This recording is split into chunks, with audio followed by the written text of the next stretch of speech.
Halo semua, saya Vina Rosita, mahasiswa S1 Pendidikan Guru Sekolah Dasar Universitas Terbuka UPBJJ Purwokerto. Pada kesempatan kali ini, saya akan mempresentasikan hasil praktikum IPA dengan topik pengamatan ciri-ciri makhluk hidup. Dalam pengamatan ini, saya mengamati 5 jenis tumbuhan dan 5 jenis hewan di lingkungan sekitar. Mari kita mulai dari pengamatan pada tumbuhan. Pertama, pohon mawar. Pohon mawar dikenal sebagai tanaman hias yang memiliki bunga indah dan harum. Dari hasil pengamatan, mawar menunjukkan ciri makhluk hidup, yaitu tumbuh dan berkembang. Terlihat dari batang dan cabangnya yang semakin besar. Mawar juga peka terhadap rangsangan, karena bunganya mekar saat mendapat sinar matahari yang cukup. Selain itu, mawar memerlukan air dan nutrisi dari tanah melalui akar, serta melakukan fotosintesis untuk menghasilkan makanannya sendiri. Dengan demikian, pohon mawar memiliki semua ciri utama makhluk hidup seperti tumbuh, bernapas, dan peka terhadap rangsangan. Pengamatan kedua, saya mengamati pohon kelengkeng, yaitu tanaman buah yang cukup populer di lingkungan rumah. Pohon kelengkeng menunjukkan pertumbuhan dari tunas menjadi pohon besar. Ia bernafas melalui stomata pada daun dan melakukan fotosintesis di siang hari. Selain itu, kelengkeng juga bereproduksi dengan menghasilkan bunga dan buah yang mengandung biji, sehingga bisa tumbuh menjadi tanaman baru. Dari pengamatan ini terlihat jelas bahwa pohon kelengkeng memiliki seluruh ciri makhluk hidup mulai dari tumbuh, bernafas, hingga berkembang biak. Pengamatan tumbuhan yang ketiga, saya mengamati pohon jambu biji, salah satu tanaman buah yang sering dijumpai di pekarangan rumah. Pohon jambu biji menunjukkan pertumbuhan yang konsisten, daunnya hijau segar menandakan adanya proses fotosintesis. Tanaman ini juga peka terhadap cahaya dan kelembapan, serta menghasilkan buah jambu yang menjadi sarana reproduksinya. Pohon jambu biji menunjukkan bahwa makhluk hidup selalu beradaptasi, tumbuh, dan menghasilkan keturunan. Selanjutnya, bunga kantil. Bunga kantil dikenal dengan aromanya yang khas dan bentuknya yang unik. Bunga ini tumbuh di pohon dengan batang yang kokoh. Kantil melakukan fotosintesis, tumbuh dari biji menjadi tanaman dewasa dan mengeluarkan bunga sebagai tanda reproduksinya. Selain itu, bunga ini juga peka terhadap cahaya, di mana proses mekar biasanya terjadi di siang hari. Namun pada pohon kantil yang saya amati, belum terdapat tanda-tanda adanya bunga kantil yang sudah mekar. Sehingga dapat disimpulkan bahwa bunga kantil memiliki ciri-ciri makhluk hidup, yaitu tumbuh, bernapas, peka terhadap rangsangan, dan berkembang biak.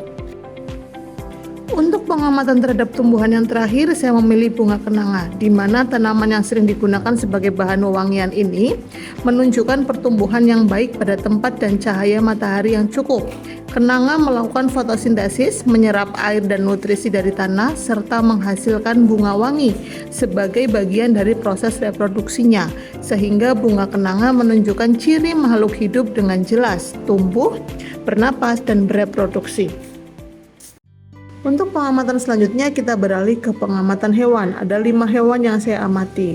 Yang pertama adalah sapi. Sapi merupakan hewan mamalia yang banyak dijumpai di pedesaan. Sapi menunjukkan aktivitas bergerak aktif seperti berjalan dan mencari makan. Ia bernafas dengan paru-paru, makan rumput sebagai sumber energi dan tumbuh dari anak sapi menjadi sapi dewasa. Sapi juga bereproduksi secara melahirkan. Sapi memperlihatkan seluruh ciri makhluk hidup bergerak, bernafas, tumbuh, makan, dan berkembang biak.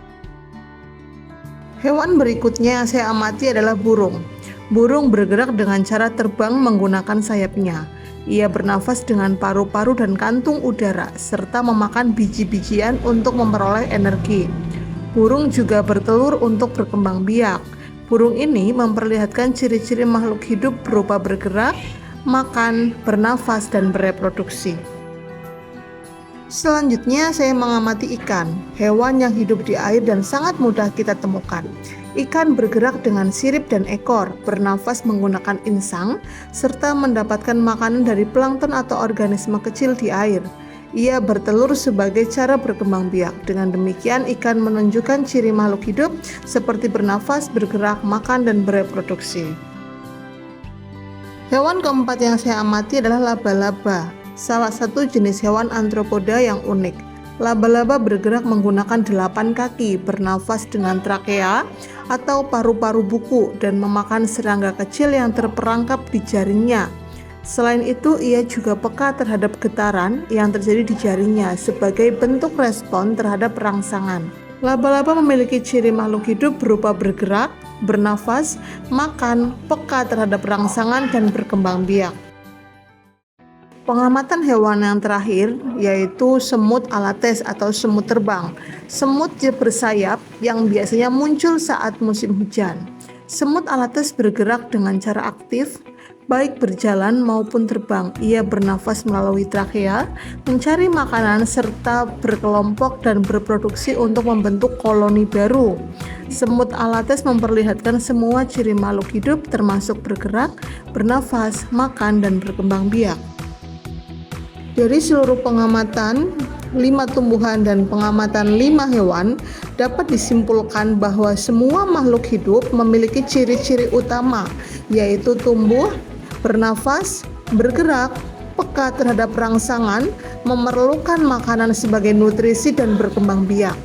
Terima kasih telah menyimak presentasi saya. Semoga hasil praktikum ini dapat menambah pemahaman kita tentang ciri-ciri makhluk hidup di sekitar kita.